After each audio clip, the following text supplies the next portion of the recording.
to balance, because we typically talk about like kind of the position of being hollow, kind of belly button back towards the spine. It's really something that we say a lot. We say a lot of that in the weight room too, is like belly button towards the spine as they're doing lifts, so they're not sticking out here, don't have that arch in the back, so they're more rounded, they're turning their hips in, they're just in kind of a shoulder to hip position that's just nice and straight.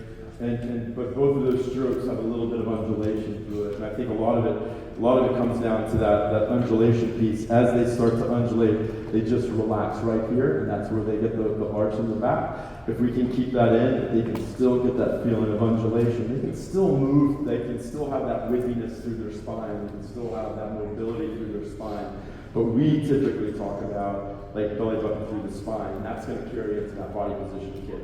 So they're up here, that belly button is into the spine. As I talked a little bit about the dolphin kick and that forearm drill, is that they're just kicking through here, and that they're not just moving that whole body through it as we move. It's just nice, flat, up on the surface through what we're doing.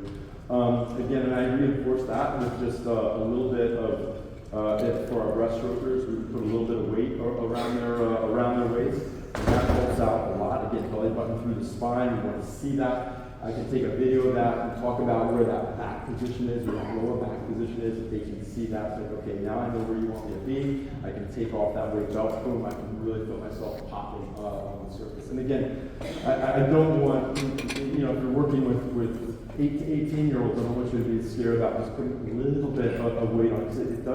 They can feel that just a little bit, and it doesn't need to be much. It does not need to be much. Even with our athletes. What type of weight belt do you like? Do you just get one that you use in the gym and you just put it in the water? Yeah, just something that you like, almost like the belt that you use from a stretch cord, right? You get that weight, you find something that you can loop through, and you just create it, and you can play around with that. Again, it's a good way to kind of add to your drills a little bit.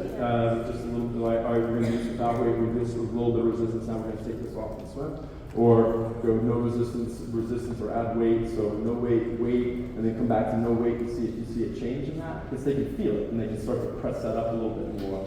So that's why I generally like to play around with that with our athletes. Plus, it's just another piece of equipment that they have, as long as they're safe and not throwing stuff at each other. But that's